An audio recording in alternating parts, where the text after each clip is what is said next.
Good afternoon, everyone. Today, we will be delving into the complex world of investments. The investment setting is the foundation upon which investment decisions are made. It encompasses various factors that influence how we approach and navigate the financial markets. So this is the first topic, the investment setting. The contents that we will be discuss are investment, types of investment, the investment process, financial markets, and the investment decisions. So while we might not think of them as traditional investments, many everyday activities can contribute to our financial growth. So first is owning a home or home ownership. Owning a home can be significant investment. It's more than just a place to live in. It's an asset that can appreciate in value over time. Next is education. Investing in education, such as college tuition or professional certifications, can pay off in the long run. So a higher education can lead to higher earning potential and better job opportunities. Next, it's skills and hobbies. Developing new skills or pursuing hobbies can be investments in your personal and professional growth. These investments can lead to new opportunities, increased income, or simply a more fulfilling life. Another thing is if we have money in a savings account, so we are already an investor because we have at least one investment under our name.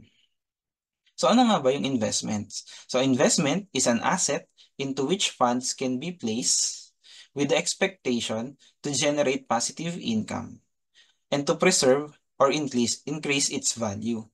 So one can invest in many types of endeavors such as using money to start a business or in assets such as real estate in hopes of generating rental income or reselling it later at a higher price.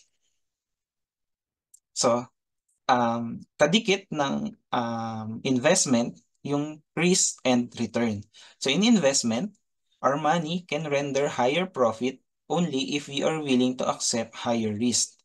So low risk generally means low expected return, while higher risk are usually accompanied by higher risk. So risk is of probability of incurring losses. When managed prudently, however, risk also drives return. All types of investments have inherent risk involved. As an investor, it is important for us to understand the different investments available and the level of risk we are taking to ensure that it matches our appetite. So what are the types of investments? There are numerous investments available, each with its own characteristics and risk return profile. So let us explore some of the most common types of investment. First, stocks. So a buyer of company stocks becomes a fractional owner of the company.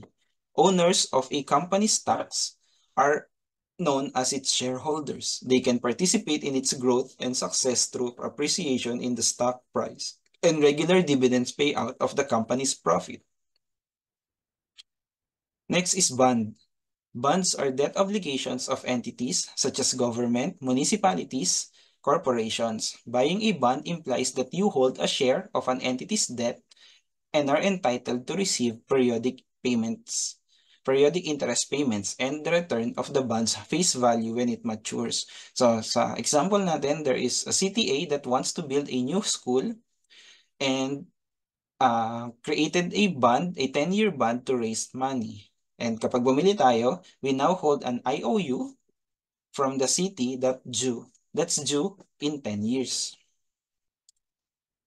So next is funds. So funds are pooled instruments managed by investment managers that enables investors to invest in stocks, bonds, preferred shares, commodities, and others. So there are two types of funds, the mutual funds and the exchange-traded funds. So mutual funds, sabi nga, this is a funds managed by professional managers who allocate the funds received from the individual investors into stocks, bonds, and other assets. So mutual funds do not trade on an exchange and are valued at the end of the trading day.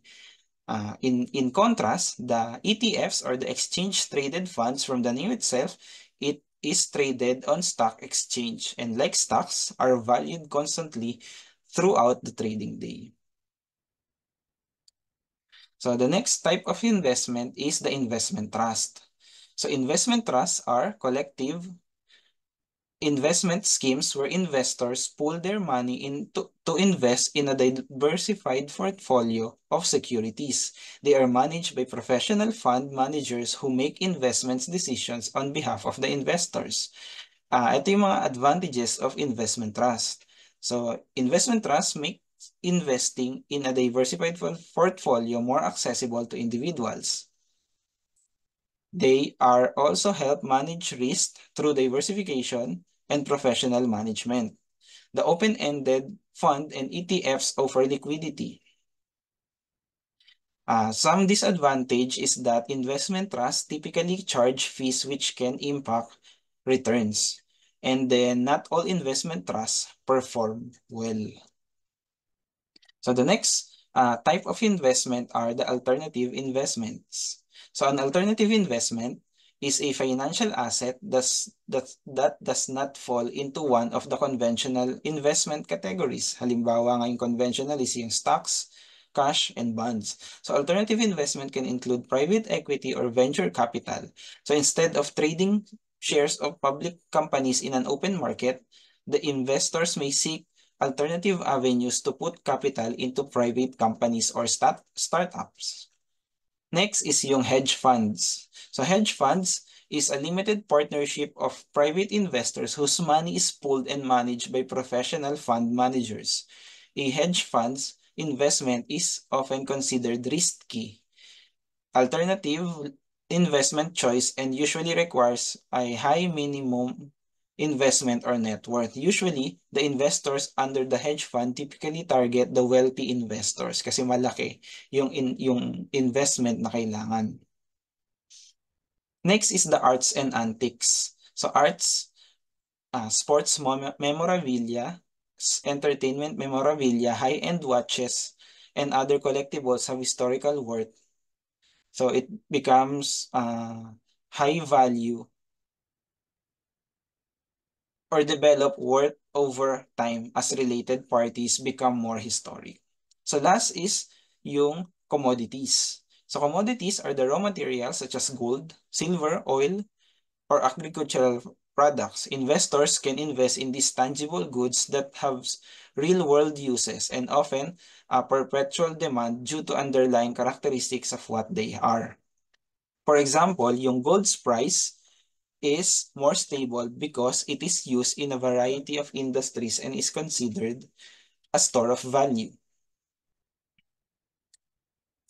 Next type of investment is options and other derivatives. So derivatives are financial instruments that derive value from another instrument, such as a stock or index. Options contracts are popular derivatives that gives the buyer the right, but not obligation, to buy or sell a security at a fixed price within a specific period.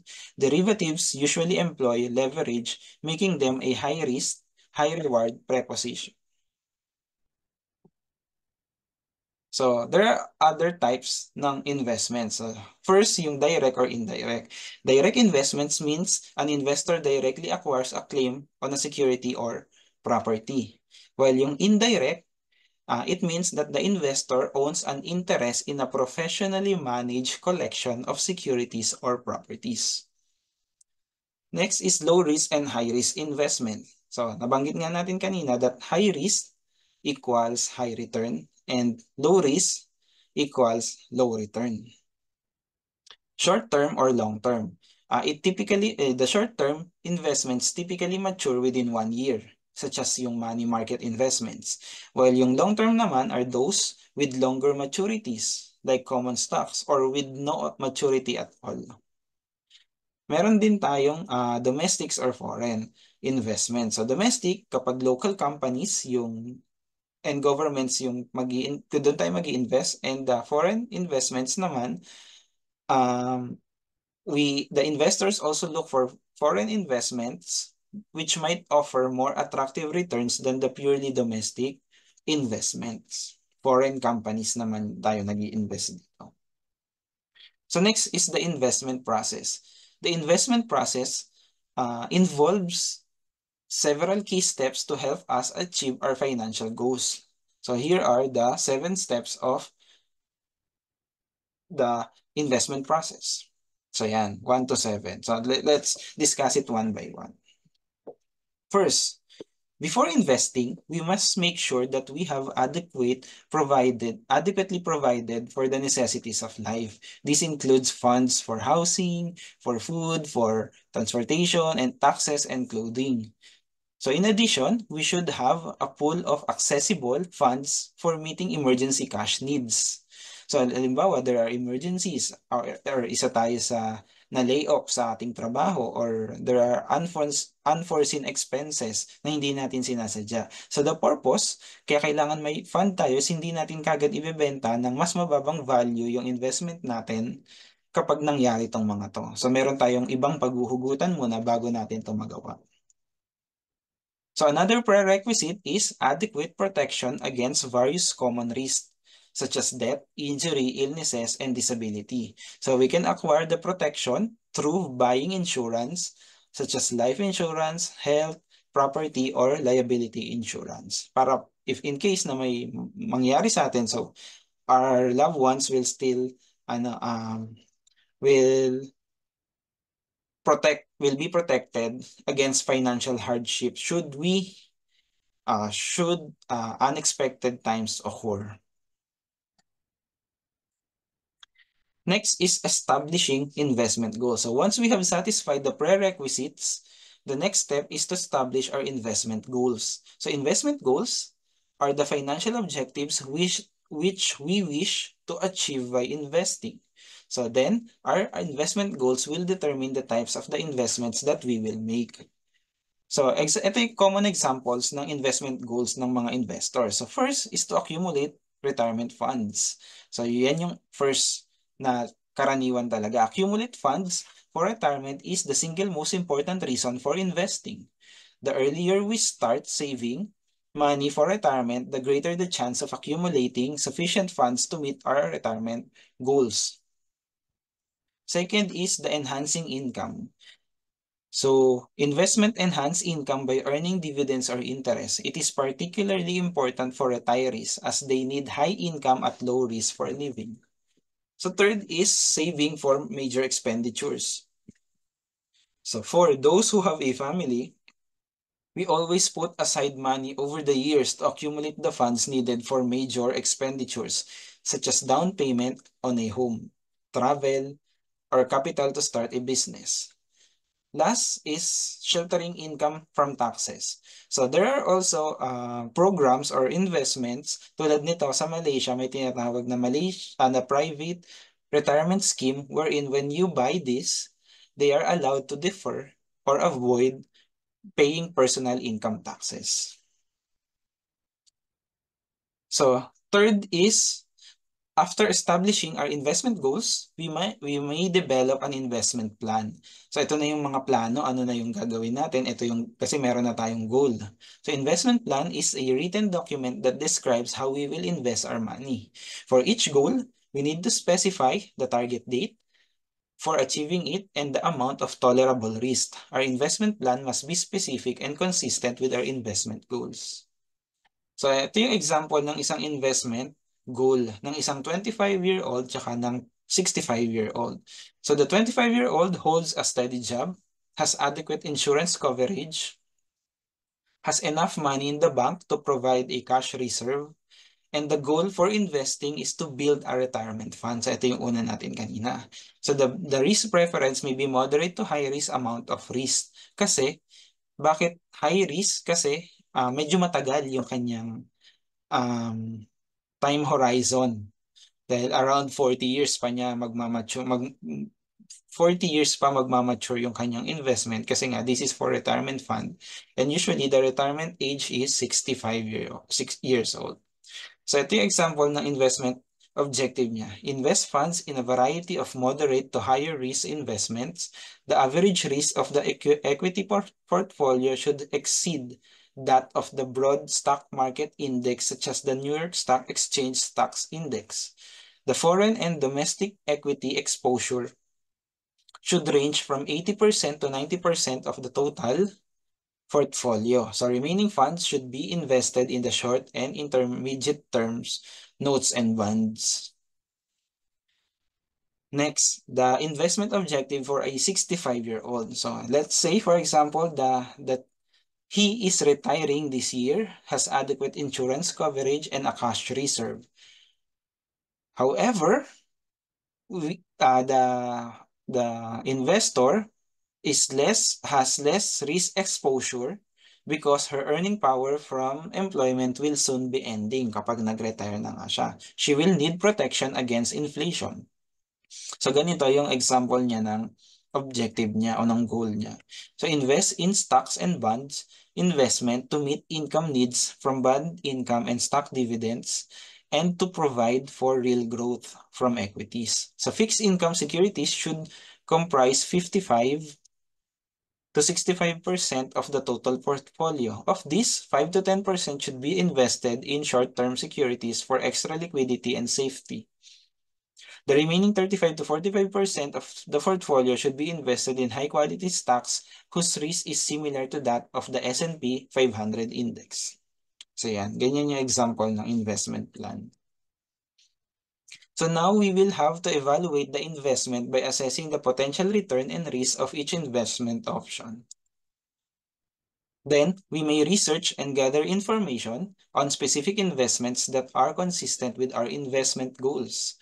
We may make sure our investment selection should be on some important factors, such as expected returns, risk, tax considerations. A successful investing depends very much on the right selection of the investment vehicle. So to achieve our investment goals, we will need to assemble an investment portfolio of suitable investments. Through diversification, which means combining a number of different investments in a portfolio, we can earn higher return and reduce the risk. That's why it's important to construct and manage our portfolios. Remember that do not put all our eggs in one basket. In the market, many individual investors buy mutual funds because of diversification and to receive the benefits of professional management. So the last step is, once we have constructed the portfolio, we should measure the actual performance in relation to the expected performance. So if the investment results are not considered with our objectives, we may need to take corrective actions. So next, the fourth topic is the financial markets. Financial markets, from the name itself, are type of marketplace that provides an avenue for the sale and purchases of assets such as bonds, stocks, foreign exchange, and derivatives. So, I have an example here para mas maintindihan natin. So we have the supplier of funds and the demander of funds. So supplier of funds are those who have extra money, while yung demander of funds are those who need money. So when we have extra money, the first way we can consider is to put the money in the financial institution such as banks. So this is in the form of deposit. Then, the financial institution provides money to the demanders of funds as loan. So home loan, pwedeng student loan, di ba? Mga ganon. For such borrowings, the demander of funds will pay back interest to the financial institution. The financial institution will then pay interest to the supplier of funds. That's why when we save money in the banks, we will receive an interest. So that interest is from the demanders of funds. So the second way is, if we don't want to deposit our money in the bank, we may consider investing our money in the financial markets, such as the share market or bond market. So supplier of funds provides money to the financial market through buying shares or bonds. Then the financial market will transfer the fund to the demanders of fund. For receiving the money, the demander of funds will provide securities to the financial market. Securities means the certificate of shares or certificate of bonds. And then the financial market will transfer the securities to the supplier of funds. That's how we buy shares and bonds in the financial market. So may third way pa. The third way, when the supplier of funds go directly to the demanders of funds. That's when private placement occurs. So for receiving money from the suppliers, the demanders will issue securities to the suppliers. The flow of funds may also happen between the financial institution and the financial market. It happens when the bank buys shares or bonds from the financial market. So in return, mag-i-issue din siya ng securities or certificates dun sa financial institution. So types of financial markets. So stock market. There are so many financial markets, and every country is a home to at least one. So although they vary in size, may malalaki at merong mga internationally known tulad ng New York Stock Exchange that trades trillion of dollars on a daily basis. So first na type ng financial market is the stock market. So the stock market trades shares of ownership of public companies. So each share comes with a price, and investors make money with the stocks when they perform well in the market. It is easy to buy stocks. The real challenge is in choosing the right stocks that will earn money for the investor. So when the stocks are bought at a cheaper price and are sold at a higher price, the investor will earn from that sale. Next is the bond market. So the bond market offers opportunities for companies and the government to secure money to finance a project or investment. In a bond market, investors buy bonds from a company, and then the company return the amount of bonds within the agreed period, plus interest. So the commodities market is where the traders and investors buy and sell natural resources or commodities, such as yung corn, oil, meat, and gold. A specific market is created for such resources because their price is unpredictable. Sabi nga natin kanina, it varies on the law of demand and supply. Okay. Such market involves derivatives or contracts whose value is based on the market value of the asset being traded. So, next topic is the functions of the markets. So, the role of financial markets in the success and strength of an economy cannot be underestimated. Here are the four functions of financial markets. First is it puts savings into more productive use. So, as mentioned in our example, a savings account that has money in it should not just let that money sit in that vault in our house. Thus, the financial market like banks open it up to individuals and companies that needs a home loan, student loan, or business loan. Second is investors aim to make profits from their securities.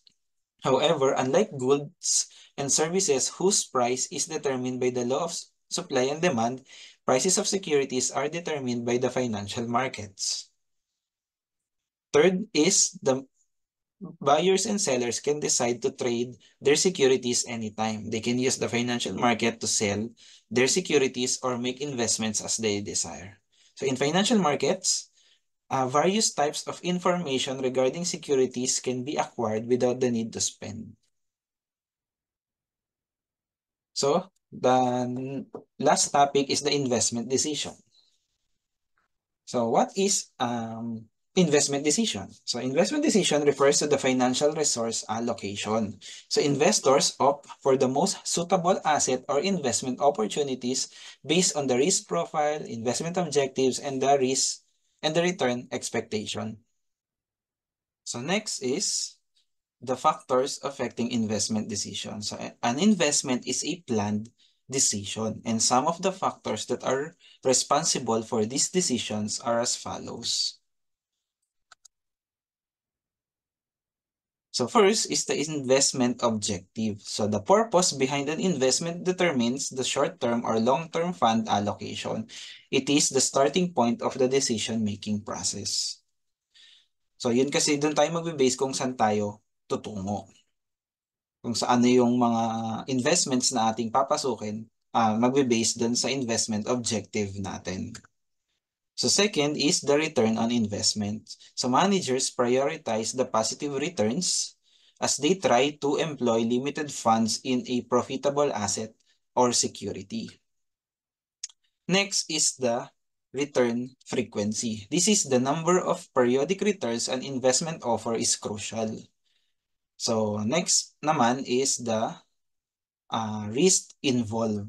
So an investment may possess high, medium, low risk, and the risk appetite of every investor and company is different. Therefore, every investment risk is requires every investment requires a risk analysis. So kasi nga 'di ba alam nabanggit nga kanina na low risk, low returns, and in the same way, high risk means high return. So next is the maturity period or investment tenure. Investment payoff when the funds are blocked for a certain period. Investor decisions are influenced by the maturity period and the payback period. So like yung example natin kanina, yung objective ng 25-year-old na retirement plan niya is uumpisahan niya na ngayon. So there are 40 years na gap. So kailangan niya, the maturity is 40 years. So medyo mas magiging maganda yung return niya dahil sa haba ng panahon. Next is the tax benefit.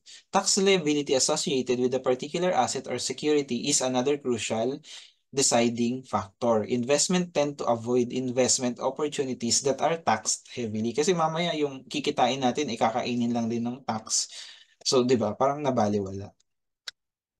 Next is an asset safety. An asset or security offered by a company that adheres to the regulatory framework and has a transparent financial disclosure is considered safe. So yung kung ang company is transparent enough para ipakita sa lahat yung financial status niya and then nag-a-adhere siya sa mga rules and regulations ng mga government agencies. So syempre, sila yung mas mga mapagkakatiwalaan natin.